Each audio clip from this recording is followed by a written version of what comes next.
Hi, my name is Assis and I am the founder and CEO at Codaspire Private Limited.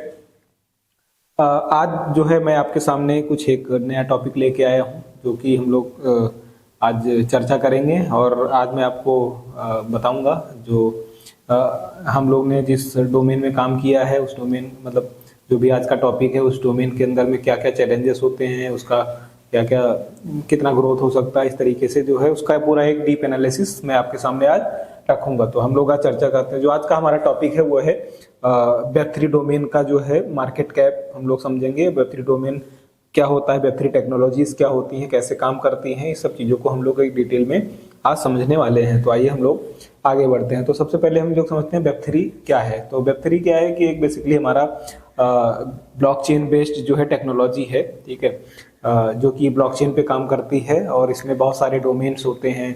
मतलब जो भी जैसे अगर हम बात करते हैं जो ट्रेडिशनल सेक्टर है हमारा, जैसे आज के दौर में आपका जैसे मेडिकल हो गया आपका, या फिर ई कॉमर्स पोर्टल हो गए, या फिर गेमिंग के सेक्टर हो गए, तो वहाँ पे जनरली हम लोग क्या करते हैं, ट्रेडिशनल टेक्नोलॉजीज को यूज़ करते हैं। या ठीक है, या फिर बैंकिंग सेक्टर हो गए, तो वहाँ पे सब जगह जो है हम लोग जनरली जो है जो ओल्ड टेक्नोलॉजीज या फिर जो है जिस तरीके जो मतलब टेक्नोलॉजीज हैं वो हम लोग यूज़ करते हैं। लेकिन अब वेब3 टेक्नोलॉजी क्या है, मतलब वेब3 जो है एक एडवांस लेवल की टेक्नोलॉजी आ गई है जहाँ पे जब मतलब जो पूरा उसका ऑपरेशन होता है, चीज़ें होती हैं या फिर उसकी ट्रांजेक्शन्स होती हैं वो ब्लॉकचेन पे होती है। तो इसका जो है टोटल डिपेंडेंसी जो है ब्लॉकचेन पे है। तो यानी कि अगर आप इसको ऐसे समझना चाहें एग्जाम्पल के तौर पे कि मान लीजिए अगर हम कोई पेमेंट करते थे फॉर एग्जाम्पल किसी को, तो अगर हम किसी पेमेंट गेटवे के थ्रू करते थे, ठीक है, तो क्या होता था, हम पहले जो है पेमेंट गेटवे परचेज करते थे, पेमेंट गेटवे को लगाते अपने वेबसाइट में लगाते थे या फिर अपने ऐप में लगाते थे, फिर हम उसके थ्रू पेमेंट करते थे, फिर वो एक सर्टेन चार्जेस हमको करता था। अब वेब3 के आने के बाद से क्या हो गया है कि हम जब भी हमारी जो ट्रांजेक्शन्स होती हैं ब्लॉकचेन बेस्ड हो गई हैं, यानी कि थर्ड पार्टी डिपेंडेंसी हट गई है, ठीक है। तो ये जो है एक सबसे बड़ा मेजर एडवांटेज है वेब3 का आने से। इसमें हालांकि बहुत सारी चीज़ें हैं, अभी इसके बहुत सारे पिलर्स हैं, कहाँ कहाँ काम करता है, कैसे काम करता है, उसके बारे में भी हम लोग चर्चा करेंगे, ठीक है। ये तो हो गया वेब3 हमारा क्या है। और जो भी आईटी कंपनीज हैं या जो भी स्टार्टअप्स हैं, अगर जो है वेब3 में काम करना चाहते हैं तो उनके लिए बहुत अच्छा अपॉर्चुनिटी है। अपॉर्चुनिटी क्यों है, इसलिए क्योंकि हम इसके जो है अब समझते हैं कि जो इसका मार्केट ओवरव्यू है एक्चुअली कि जो भी मतलब जनरली क्या होता है, किसी भी डोमेन का, किसी भी टेक्नोलॉजी का हम अगर मार्केट एनालिसिस करते हैं तो सबसे पहले हम लोग उसमें समझते हैं कि उसकी मार्केट साइज कितनी है, राइट। तो इसमें जो है मतलब 2022 के अंदर में लगभग इसमें देखा गया था कि आपका लगभग जो है 6-6.5 बिलियन के आसपास में इसकी टोटल मार्केट कैपेसिटी थी। यानी कि बहुत बड़ी, अब 6 बिलियन बहुत बड़ा अमाउंट होता है इन जनरल, और खासकर अगर आप जो है अर्ली एज स्टार्टअप हैं और आपने जो है चीज़ों को अच्छे से समझ के लेटेस्ट टेक्नोलॉजी के अंदर में अपने को मतलब एंटर कर लिया है, तो डेफिनेटली आपको कहीं ना कहीं 1-2 साल 3 साल के अंदर में उसका प्रॉपर एक बेहतरीन बेनिफिट मिलेगा। तो एक तो ये हो गया कि 2022 का जो आंकड़ा है वो कहता है कि 2022 में लगभग 6-6.5 बिलियन के आसपास मार्केट थी जो है हमारे वेब3 डोमेन की। लेकिन आने वाले समय में मतलब अगर 2023 से 2030 तक या मतलब 28-29 तक का जो है अगर टोटल एक एनालिसिस किया जाए, इसका जो रिसर्च कहती है, जो मार्केट में बड़े टेक प्लेयर्स हैं जो उनकी रिसर्च कहती है, वो ये कहती है कि लगभग इसमें जो हमारी मार्केट एनालिसिस है वो करीब करीब आप समझ लिए कि लगभग 40 से 45% की जो है ग्रोथ होने की संभावना है, पूरी संभावना है। तो अगर हम 40 ग्रोथ वो मार्केट एनालिसिस के हम वर्स्ट केस भी लेके चलते हैं, अगर 30-35% भी ग्रोथ है, मतलब 6 बिलियन का 30-35% आप लगा लो जो है ईयरली ग्रोथ, तो बहुत बड़ा एक अमाउंट हो जाता है, राइट। तो इसलिए जो है आप ये समझ सकते हैं कि इसका जो है मार्केट साइज कितना बड़ा है। और मतलब जो भी हमारे जैसे मार्केट साइज तो हो गई, उसके बाद में क्या है हमारे पास जो भी मतलब इसका डोमेन है, जैसे आपका डिसेंट्रलाइज्ड जो है फाइनेंस हो गया, या फिर जो है ब्लॉकचेन हो गई, ठीक है, या फिर एनएफटीज हो गए, हमारे जो एनएफटीज होते हैं, अभी मैं आपको वो भी बताऊंगा कि एनएफटी क्या होता है। तो ये सब डोमेन मतलब इन सब ऐप्स पे या इन सब जो है सेक्टर के अंदर में भी हम जो है वेब3 का यूज करने लगे हैं, तो इस वजह से इनकी इंपॉर्टेंस बहुत ज़्यादा बढ़ गई है हमारे लिए, ठीक है। तो अब इसमें एक तो ये हो गया। उसके बाद हम समझ, अब जैसे ये हमारे लिए तो मतलब एग्जाम्पल के तौर पे जानना बहुत जरूरी है कि जो भी मतलब इसके की प्लेयर्स हैं, की प्लेयर्स कौन कौन से हैं, जैसे इथेरियम हो गया हमारा, ठीक है, या फिर सोलेना हो गया, या फिर आपका पॉप डॉट हो गया, ठीक है, ये सब जो है हमारे क्या कहते हैं नए जो है प्लेयर्स हैं जो कि हमने जनरली नाम सुना ही होगा। तो ये बहुत बड़े प्लेयर्स इस इंडस्ट्री के अंदर में आ चुके हैं। तो इनको यूज़ करके भी हम लोग अपना मोबाइल ऐप या वेबसाइट जहाँ पे भी हमारी रिक्वायरमेंट के हिसाब से नीड आती है तो हम वहाँ पे बना सकते हैं, ठीक है। तो ये मार्केट एनालिसिस हो गई। उसके बाद आता है इसमें हमारे पास कि वेब3 जो है डोमेन का जो कोर कंपोनेंट है वो क्या है। तो इसमें क्या है, जैसे बहुत बार हमने सुना होगा डीफाई एप्स होती हैं, ठीक है। तो डीफाई एप्स को क्या बोला जाता है, जनरली डिसेंट्रलाइज्ड फाइनेंस होता है। डिसेंट्रलाइज्ड फाइनेंस यानी कि जब जैसे क्या होता था, अब डिसेंट्रलाइज्ड फाइनेंस में क्या हो गया हमारा, जो कि मतलब आपका बोरोइंग है या फिर आपकी जो ट्रांजैक्शन है, पैसे का लेन देन है, वो सब जो है वेब3 के थ्रू हो रहा है, डिसेंट्रलाइज्ड ऐप के माध्यम से।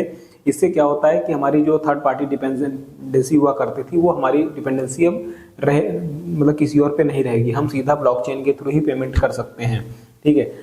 मतलब अब जैसे इसमें आपने सुना होगा बिटकॉइन का जो है लेन देन होता है, इथेरियम का लेन देन होता है, उसके ट्रांजेक्शन करते हैं, हम परचेज करते हैं, सेल करते हैं और डायरेक्टली हम सेल कर देते हैं, उसमें किसी गेटवे की जरूरत नहीं होती है। तो हम डायरेक्टली ब्लॉकचेन के ही माध्यम से उसको हम लोग जो है कर लेते हैं, ठीक है। अगर हम इसकी बात करते हैं डिसेंट्रलाइज ऐप, जो मैंने बताया डीफाई एप्स या फिर डिसेंट्रलाइज फाइनेंस ऐप, तो इसका जो मार्केट एनालिसिस कहता है कि मतलब आज की डेट में लगभग 50 बिलियन के आसपास में इसका मतलब जो है वैल्यू निकल के आता है। आने वाले टाइम के अंदर में इसमें बहुत सारी जो है इसके ग्रोथ देखी जा सकती है, ठीक है। तो ये मतलब अगर आप इसमें काम करते हैं, आपको लगता है कि आप एज एन स्टार्टअप जो है आप इसमें काम करना चाहते हैं, तो आपके लिए बहुत अच्छा है, आप इसमें एक अच्छा स्कोप गेट कर सकते हैं, ठीक है। उसके बाद आता है NFT टोकन्स या नॉन फंजिबल टोकन्स जिनको बोलते हैं। तो ये बहुत ही पॉपुलर चल रहा है, खासकर मिडिल ईस्ट के जो कंट्रीज में या अमेरिकन्स में, नॉर्थ अमेरिका वगैरह में, ये सब बहुत सारा इंपॉर्टेंट है इसमें, मतलब बहुत सारा ये जो है पॉपुलर है आज की डेट में। तो इसमें बेसिकली क्या होता है, जब भी हम कोई भी डिजिटल ट्रांजेक्शन करते हैं, ठीक है, लाइक एन गेमिंग के सेक्टर में हो गया या फिर आपका म्यूजिकल इंडस्ट्री हो गई या आर्ट्स का सेगमेंट हो गया, तो इसमें क्या है कि वर्चुअल एक टोकन बना देते हैं और उसका लेन देन करते हैं। और लेन देन किसके थ्रू होता है, हमारा ब्लॉकचेन के थ्रू होता है,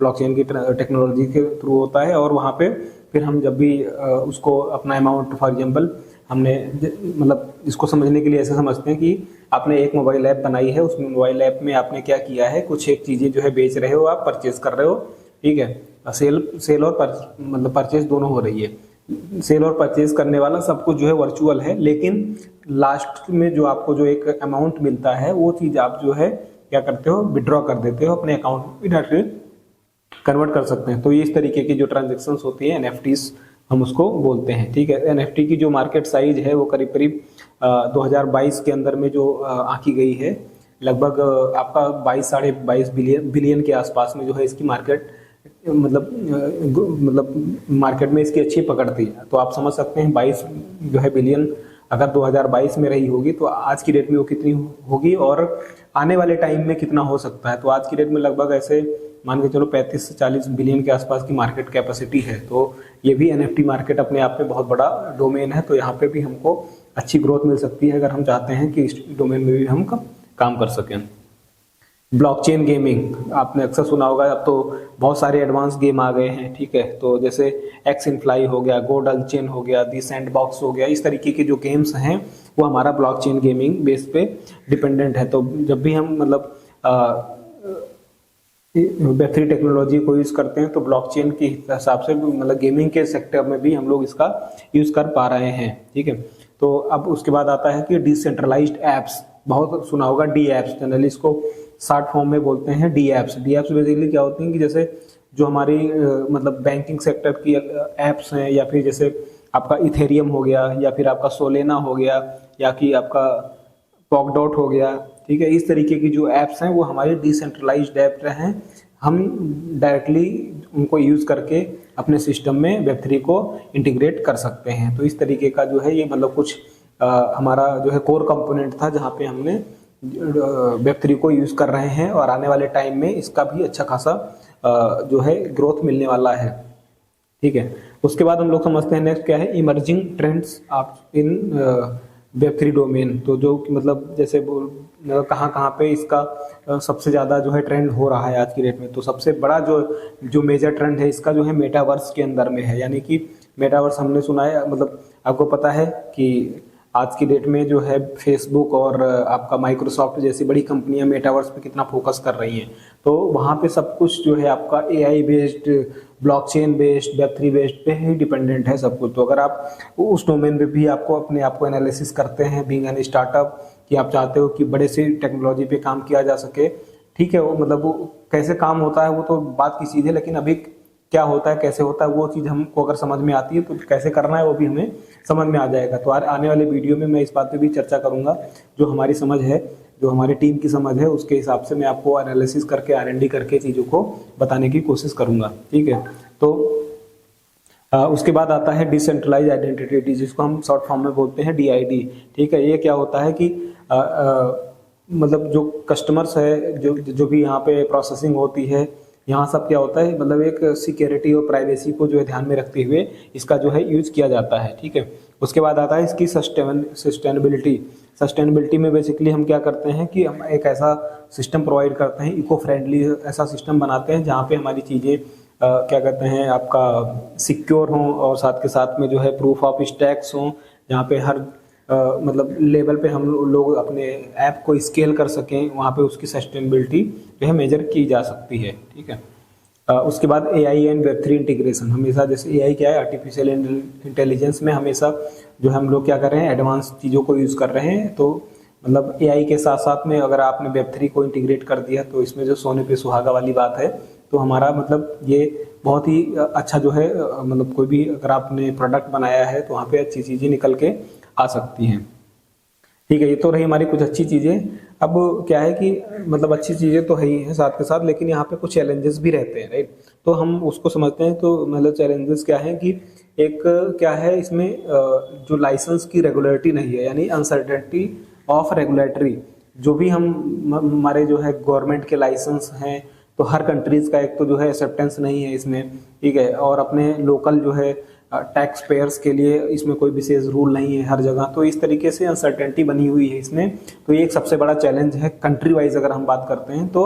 लेकिन ठीक है, मतलब इसमें हम ऐसा भी कर सकते हैं, जिस भी कंट्रीज़ के अंदर में ये ओपनली है, जहाँ पे फ्रीली है, जहाँ पे ज़्यादा इसका वाइड स्कोप है, वहाँ पे हम काम कर सकते हैं। Being an Indian, being an entrepreneur, हमको बस इतना ध्यान रखना है कि हमारी कंट्रीज़ का क्या फ़ायदा हो सकता है अगर हम बाहर का पैसा जो है, बाहर की चीज़ों को बना के अंदर में अपने कंट्री में कंट्रीब्यूट कर सकते हैं, तो हमारे लिए बहुत अच्छी बात है, ठीक है। उसके बाद क्या है कि स्केलेबिलिटी में क्या है, मतलब ठीक है स्केलेबल तो है मतलब जैसे टेक्नोलॉजी, लेकिन इसमें क्या होता है कि हाई कॉस्ट बहुत ज़्यादा आती है, ठीक है। इनका जो सर्वर मैनेजमेंट है या फिर इनका जो नेटवर्क मैनेजमेंट है, ठीक है, वो सब बहुत ज़्यादा कॉस्टली पड़ जाता है। इसलिए थोड़ा सा यहाँ पे ये थोड़ा सा चैलेंजिंग रहता है। लेकिन ठीक है, अगर आपने ग्रोथ अच्छी बना ली है, अपने क्लाइंट्स अच्छे बना लिए हैं, आपका प्रोडक्ट उस तरीके से बना हुआ है जो स्केलेबल है, जो आपका फंडिंग के लिए जो है वैल्यूएबल है, आपके जो है कॉम्पिटिटर्स के लिए वैल्यूएबल है, तो आपके लिए जो है वो चीज़ें आसान हो जाती हैं। तो ये उतना बड़ा चैलेंज नहीं है, लेकिन हाँ फिर भी चैलेंज तो है ही है। साथ में इसमें सिक्योरिटी का बहुत कंसर्न आता है। तो इसमें मतलब सिक्योर तो है चीज़ें, लेकिन फिर भी मतलब चूंकि ये क्या है किसी थर्ड पार्टी पे डिपेंडेंट नहीं होता इसकी ट्रांजैक्शन, तो यहाँ पे हैकिंग की चांसेस बहुत ज़्यादा हो जाते हैं, राइट। तो इसलिए जो है हमको मतलब सिक्योरिटी पे बहुत ज़्यादा फोकस करना पड़ता है यहाँ पे, compare to the other traditionals जो हमारी ऐप्स होती हैं, जो वेबसाइट्स होती हैं। उसके बाद में क्या है, मार्केट में इसकी वॉलेटिलिटी नहीं है, ठीक है। जैसे कि मतलब इसमें कुछ पता नहीं है कि हम कब चीज़ें हाई हो जाएंगी या फिर कब चीज़ें बहुत डाउन हो जाएंगी। इसमें कोई मतलब सर्टेन चीज़ें नहीं है, अनसर्टेन है बिल्कुल, मतलब कब हो जाए कुछ पता भी नहीं है। मतलब जैसे आपने सुना होगा बिटकॉइन क्या है, एक समय पे क्या है 60 हज़ार के आसपास चल रही, 60 लाख के आसपास चल रही थी, ठीक है। कभी 25 लाख, कभी 12 लाख, 35 लाख, 25 लाख, जो भी है, मतलब उसका कोई वो नहीं है रूल की, मतलब आपका मतलब किसके वजह से मार्केट जो है ऊपर आएगा, किसकी वजह से मार्केट नीचे आएगा, ये कोई एनालिसिस नहीं कर पाता है जल्दी। तो ये जो है एक अनसर्टेनिटी है, ठीक है। और ये सब कुछ चीज़ें हैं जो कि हमें Web3 के बारे में जो मुझे लगा कि आप लोगों को बताना चाहिए। आप लोग बाकी एक्सप्लोर का भी करिएगा, और अगर आपको लगता है बीइंग एन IT स्टार्टअप कि आप इसमें काम करना चाहते हैं तो आप लोग काम करिए। और अगर कोई क्लाइंट्स भी ऐसा है जो कि जिनको लगता है कि Web3 में हमें सॉफ्टवेयर डेवलप कराना है, उनको जो है जैसे NFTs के अंदर में सॉफ्टवेयर डेवलप करवाना है, ब्लॉकचेन बेस्ड जो है कुछ एप्लीकेशन डेवलप करवानी है, तो आप हमसे कॉन्टैक्ट कर सकते हैं, ठीक है। तो हमारी टीम जो है आपको कनेक्ट कर लेगी और आपको जो है चीज़ें मतलब हम लोग बेस्ट टू बेस्ट कोशिश करेंगे कि अपनी तरफ से गाइड किया जाए, ठीक है। तो इस वीडियो को यहीं पे समाप्त करते हैं। हम लोग मिलते हैं नेक्स्ट वीडियो में, तब तक के लिए जो है आप लोग अपना ख्याल रखिएगा। Bye bye.